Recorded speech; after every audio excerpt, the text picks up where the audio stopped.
Hello and welcome to today's Media Associates International webinar. An AI caption of this webinar is available by clicking on Show Translations and choosing your preferred language. My name is Heather Pubels, and I'm the president and CEO of MAI. MAI is a global network that exists to equip, encourage, and connect global Christian writers, editors, and publishers as they create life-transforming materials in their heart language and local context. In collaboration with our community, we hope to see these publications strengthen the church and impact society. We had 59 people from 29 countries register for today's webinar. We'd like to welcome our first-time attenders. If you're a first-time attender, can you please click on the raise hand button? It's great to see all of these new attendees, right? I see several of you with your raised hands up. Thank you very much. Well, welcome. Thank you for coming. Please remember to put your comments in the chat and questions in the Q&A box. We'll get to as many of them as we can during the presentation and during the question and answer time at the end of the presentation. Today's 1-hour webinar is entitled, What Do You Do When Your Readers Don't Read? Our presenter, Dr. Susan Nyaga Anzurini, will be sharing about community-based literature development. Through market research, CBLD equips local authors to create materials that are received with excitement by communities who are eager for more. Your publishing house might be interested in partnering with SIL and a CBLD program in your area, or you may be interested in trying a similar kind of program. This could expand your reach into new markets while simultaneously helping to grow new authors and strengthen the reading culture in your country. Susan is a senior literacy and education consultant with SIL Global, the director for SIL's Training Institute in Africa, and she is a professional development leader in SIL also. It is her heart's desire to see every language developed and its speakers using it as a tool for empowerment and flourishing. She resides in Nairobi, Kenya. So let me just stop sharing my screen there. Susan, if you could turn on your video for a moment, tell me about a recent project that you're working on or what's going on in your life right now. Thank you, Eza. For the last 3 weeks, I've been in Nairobi, Karen, where I'm directing the IDELTA, which is the Institute for the Development of Languages and Translation in Africa. Very good. Well, thank you, Susan. Well, it's great to have you here with us today. Welcome, and please go ahead and share your screen. Thank you, Eza.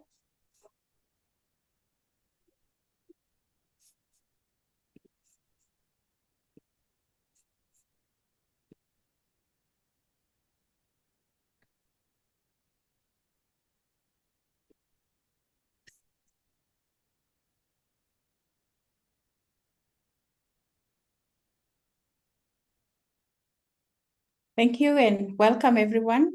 Our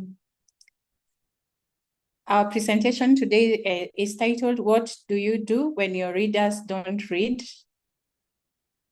And as Eza has said, my name is Susan Nyaga Anzuruni, and I'm a senior literacy and education consultant with SIL Global. And just to introduce SIL Global to you, SIL is a faith-based nonprofit that has worked with local communities around the world to develop language solutions that expand possibilities for a better life since 1934. SIL's core contribution areas are Bible translation, literacy, education, development, linguistic research, and developing language tools. SIL work brings together more than 4,200 staff from 84 countries. And you can find more information about SIL on our website, sil.org.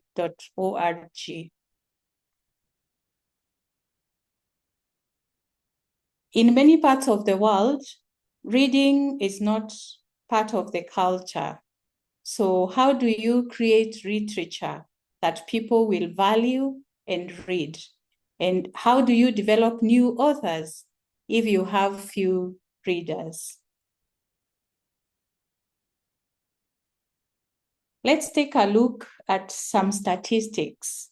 According to the website, ourworldindata.org, the global literacy rates for people aged 15 and above in 2023 was at 87.36%.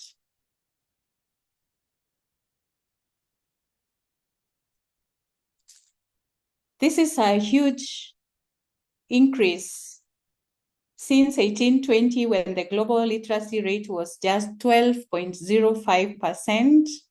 And so the world has a lot of readers. But let's look deeper. Worldpopulationreview.com provides helpful statistics on the average number of books read per person per year per country. As of 2025, the top 5 countries with the most prolific readers were the United States, India, the United Kingdom, France, and Italy. But in many other countries, few books are read and little time is spent on reading. This means that even though there are many potential readers around the world, fewer people are ready to read books or any literature. Many of you are writing, editing, and publishing in these places, and this can be a big challenge for you. So what can we do about this? SIL's global program can help. This program is called the Community-Based Literature Development, CBLD. This program has successfully developed readers and writers in a number of communities. And we want to continue to improve it and see how it may be able to help you.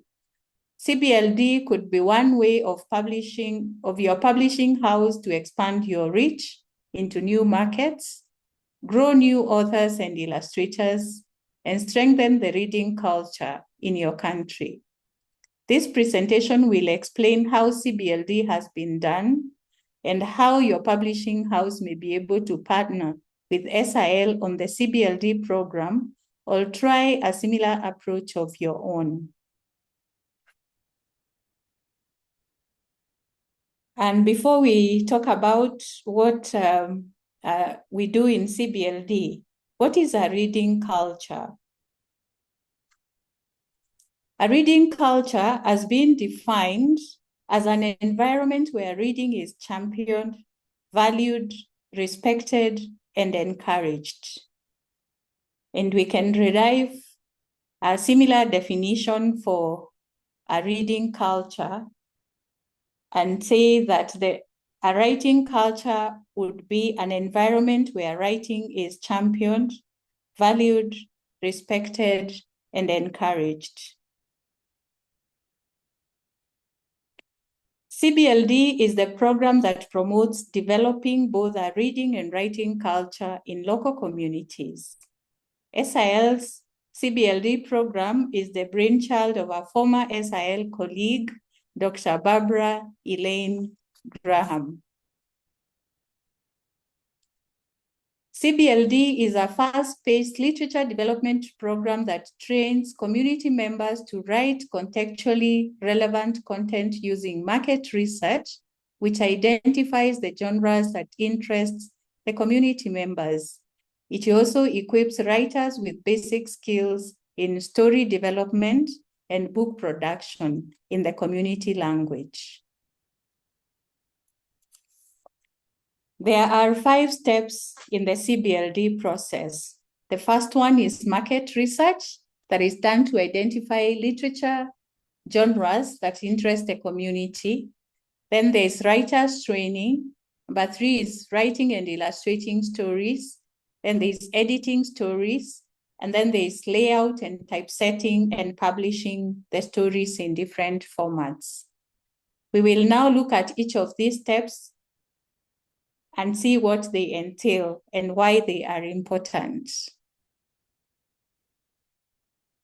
Communities are often offered literature without anyone asking them what they would prefer to read, which may lead to a lack of interest in the materials from the community members.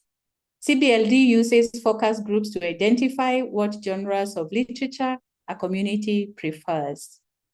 Focus group participants comprise different age groups and professions in the community: the old, the young, school-going children, teachers, linguists, among others, who are identified by the local leaders and recommended for the focus groups. Market research from focus groups helps to ensure that the materials produced by the CBLD workshop will be appreciated and read by the community members. The market research from focus groups also some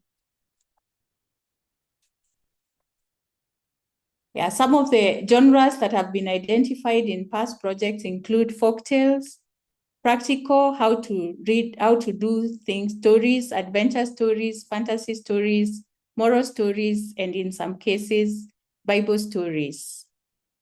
Given that CBLD is aimed at developing and promoting a reading culture in the community, this research becomes an inalienable step in the CBLD process.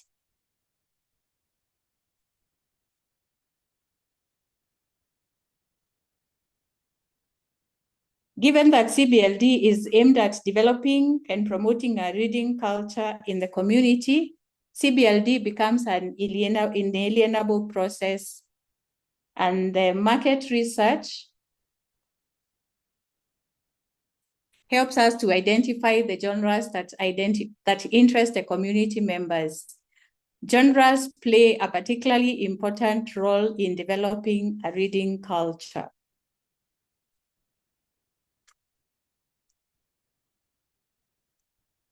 For example, Lorena Sweatman finds that the empowering students to choose what they read and reading different genres are important in helping them to curate their own reading as a way of building a reading culture in schools.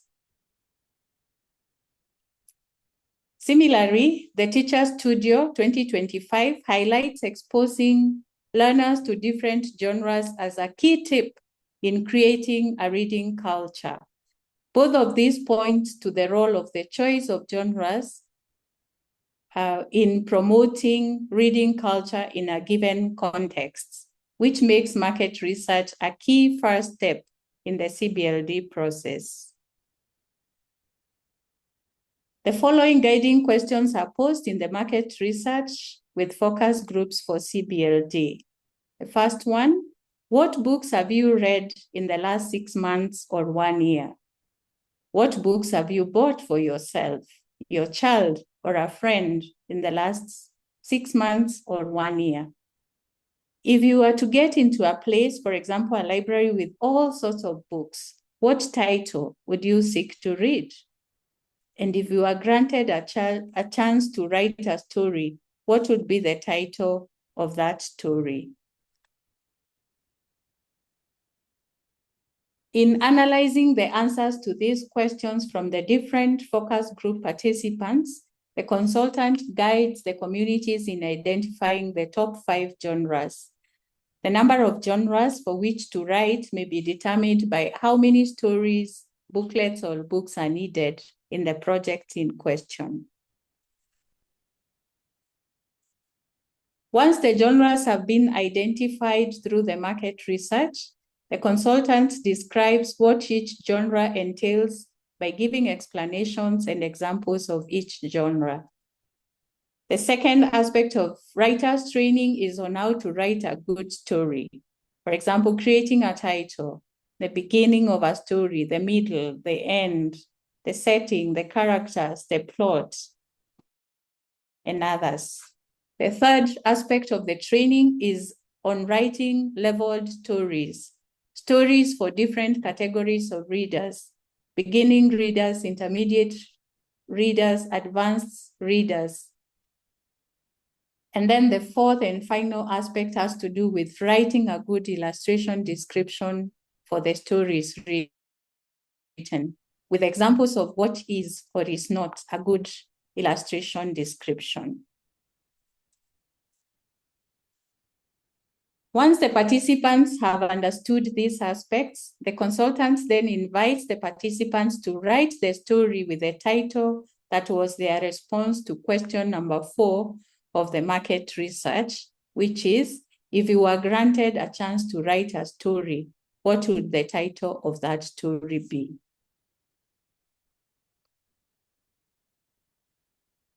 Writing and illustrating stories. Specific instructions are given to writers to write the story with a specific reader in mind. For example, we encourage them to write to their level and a story that would interest them. The writers then get to choose the genres for their stories among the top 5 that had been selected. On writing and illustrating stories, once the stories are written, the writers read their stories aloud with translations one at a time, as both the consultants and other participants listen and suggest ways to improve on the stories based on what has been taught regarding writing a good story. The improved stories are read aloud again to the group, which helps the writer to appreciate the journey to writing a good story, and any further suggestions are made, after which illustrations descriptions are done. The illustrations descriptions take into account the level of the reader for which the story has been written, simple illustrations for beginners, and increase in detail for the intermediate and advanced readers. All writers who are able to follow the instructions and suggestions to improve on or perfect their stories and illustrations become the CBLD authors for a particular project.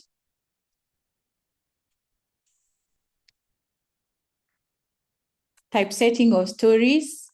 Among the participants invited to the CBLD workshop are people who already know how to use a computer.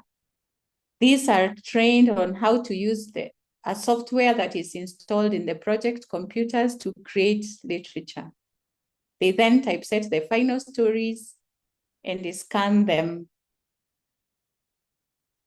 in the final and approved illustrations into the stories. On typesetting of the stories, a software called Bloom is used to lay out the books. Bloom is a free publishing software available on and offline that makes it easy for communities to create books. And you can learn more about Bloom from the Bloom website, bloom.sil.org.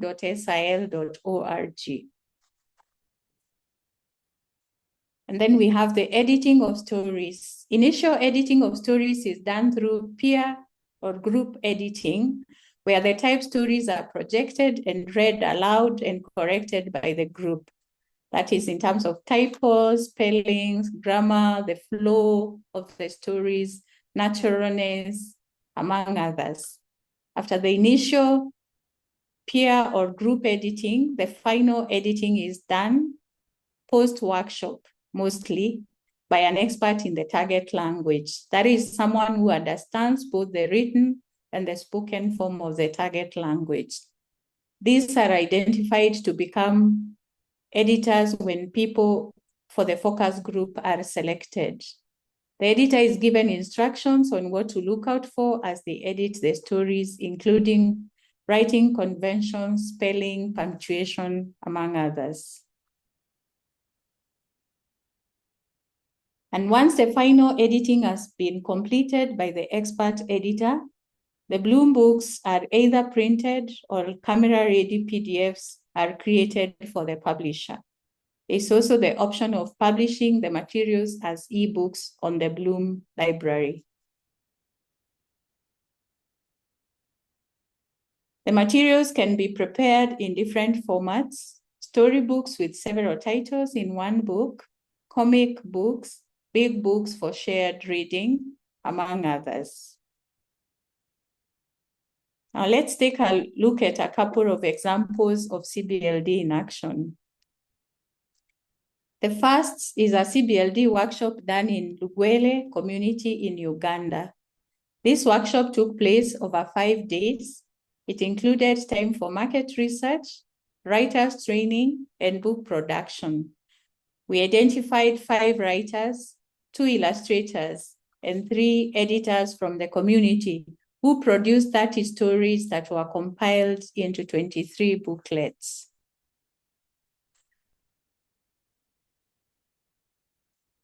After the workshop, children began gathering every weekend for reading clubs with a facilitator who read the books, including some created in the workshop, to the children in their language as they also learned how to read. A second example is of a CBLD workshop that was done in the Turkana community in northern Kenya. This workshop took over 10 days. It also included time for market research, writers training, and book production. We identified 6 writers who produced 25 stories compiled into 15 booklets. After the workshop, the books are now being used by literacy class graduates who formed reading groups and meet together to read the stories on a weekly basis.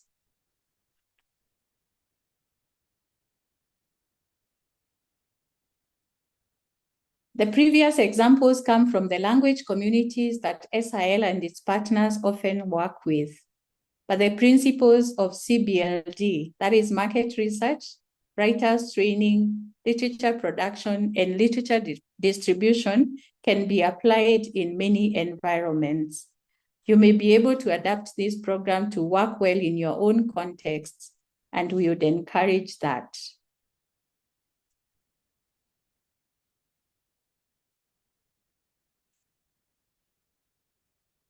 We have done a few CBLD programs on our own as SIL, but we have also worked in partnership with groups such as World Vision, several Bible societies, and research, aid, and refugee organizations, as you can see from the table. There have been both positives and negatives of these partnerships. The positive is that the program gets literature into the hands of the community and can help build a reading culture, which is a desirable thing for any community. But we must also acknowledge the downsides, and one is that our partners have been giving away the books and booklets for free, which can potentially lower the perceived value of books. Another downside is that the local authors and publishers are not well compensated. However, we are eager to improve this program, and you may be able to help us.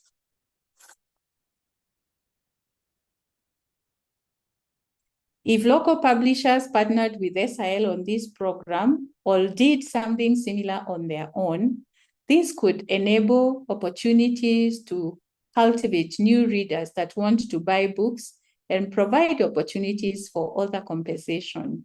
They can also own their work and its rights and publishers' profits. I'd like to end this presentation with an invitation to you all to consider partnering with SIL to implement more CBLDs as we together promote a reading and writing culture in your community or the communities targeted by your publishing house. Even where partnerships are not possible, I would like to call on you to consider ways you could do similar programs to open new markets, develop new authors, and more deeply root a reading culture in your community.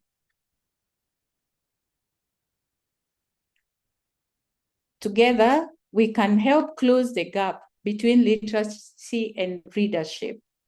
We can see more life-changing materials created in heart language and local context being read by more people. And in turn, we will witness stronger churches and more transformed societies. Thank you for listening.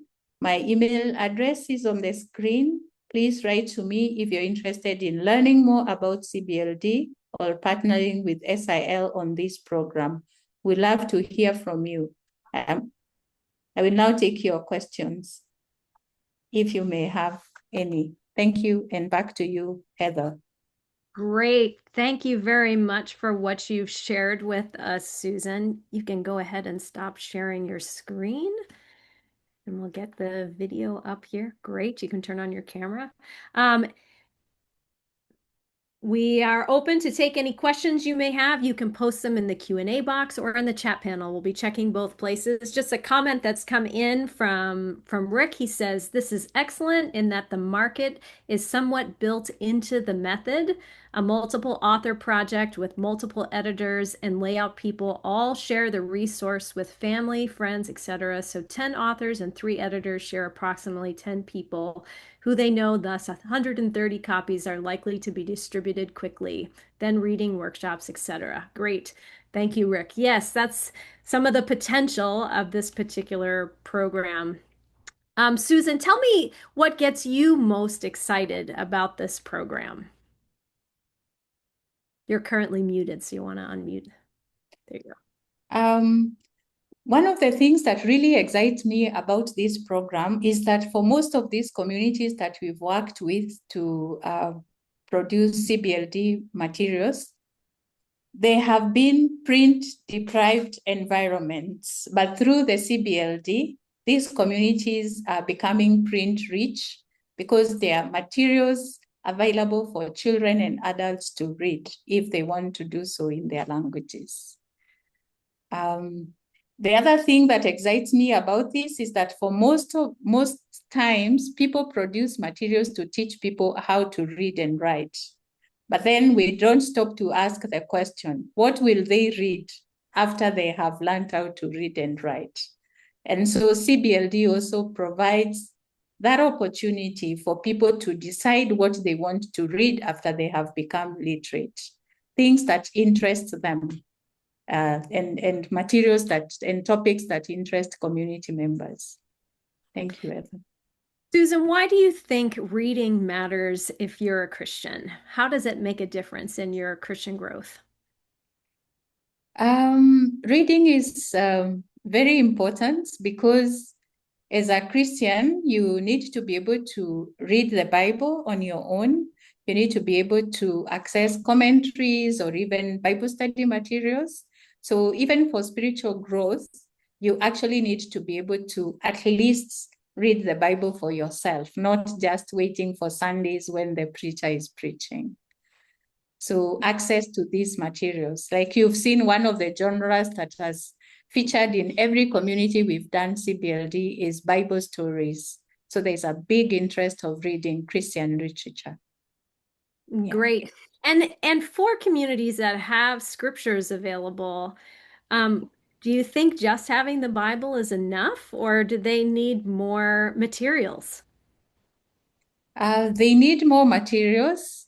And sometimes this could be Bible study materials. This could be stories pulled from the Bible and applied to the contexts. So it's the Bible alone is not enough. That's why CBLD on the genre of Bible stories actually helps to bring that to life for the community. Yeah. Great. Well, let's see. I have another question that's come in. Are you finding it difficult in some regions to find a printer, especially for books with color, like children's materials? We've done this project in quite a number of communities and across countries in Africa, because we've done in Nigeria, we've done in Uganda, we've done in Ghana, Tanzania, Uganda, and We haven't struggled with finding printers, especially for even for the color. There are some that we've printed in black and white, and there are others that we've done in color, but we've not struggled. And as you think about ways to continue to improve CBLD, we've talked about more partnerships. Where in the world would you be willing to partner with a group that is interested in doing CBLD? Anywhere, or you want to continue in Africa, or? Anywhere in the world, we are open to going to to partner for CBLD anywhere in the world, and we have people that are ready to do exactly that. We have a whole department. Wow, that's great. Just another Yes. comment in here from Joanna. She said, I enjoyed the webinar. It's excellent since it is the same vision I have for promotion of books and writing in Burkina Faso. She says she's going to contact you to discuss further partnership. Thank you, Joanna. That's great. Thank And we you. hope that Thank there's you. others who are attending here who will watch the recording who'll be interested in that. Um, is there anything else, Susan, that you would like to share before we wrap up our time? Um, just highlight that actually CBLD is a very fast, as we have said, it's a fast-paced way of developing materials in the local community. We have written stories and ended up with books that we never imagined we could write in 2 weeks. So it's a game changer in terms of creating a print-rich environment for our communities and to avail materials of all genres that interest the community to them within the shortest possible time. Great. Yeah. One other question has come in. I'll ask that. Can you see children more interested in reading in comparison to grown-ups? And do you think the next generation will produce more readers and writers?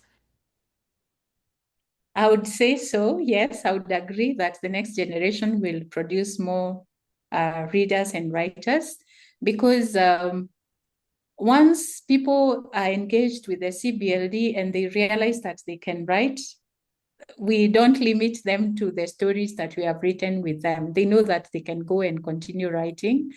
And through the CBLDs, we have actually Bloom Library has grown to 1,000 languages online with books online. So the list is growing, and we expect to see more readers and writers. And you mentioned Bloom is available for free, so our publishing community could use that if they wanted to. Yes, they could. That's Yeah. great. Yeah. One other question. I thought we were wrapping up, but let me just get to this next question. Has there been any more interest in print versus electronic resources? More in print resources because of some of the remoteness of some of the communities where we work, but where the materials have been put on Bloom Book, it is possible for people to access them on their smartphones on Bloom Reader app. We have a Bloom Reader app where they can actually also access the materials, the e-copies of the materials on their phones and other electronic gadgets. But the print is really the key thing for the kinds of communities that we have worked with so far. Yeah. Great. Well, good. So it's available either way if people want it in either format, which is really exciting. Well, I think we're going to go ahead and wrap up. I'll share my screen to get our wrap-up slides going.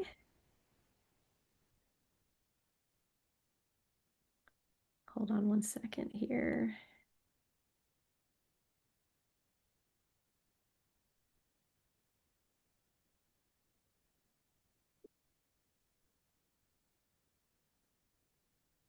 Okay, well, thank you so much for what you've shared with us today, Susan. We're glad that you joined us. This webinar has been recorded. All registered participants will receive a link to the recording today, along with the slides and the script. The video will also soon be posted to the MAI YouTube channel, which the handle of that is at MAI Lit World. We want to know how we can serve you better through our webinars. So there's a QR code on your screen and a link in actually, there's not a link in the chat panel today, but you can find that QR code right here on the screen that will take you to a short survey that you can take and tell us more about your experience on this webinar.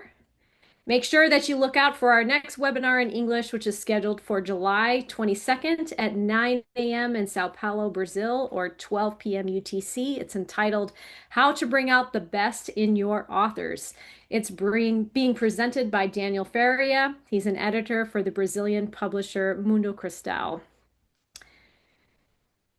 MAI regularly offers training in writing, editing, and publishing both online and in person. We encourage you to go to maiglobal.org to find out more and to discover more resources and information. Until next time, thank you to everyone who joined and participated with us. I'm Heather Pubels, your host, and we want everyone to keep writing. So keep writing, everyone, and thank you for joining us. Thank you.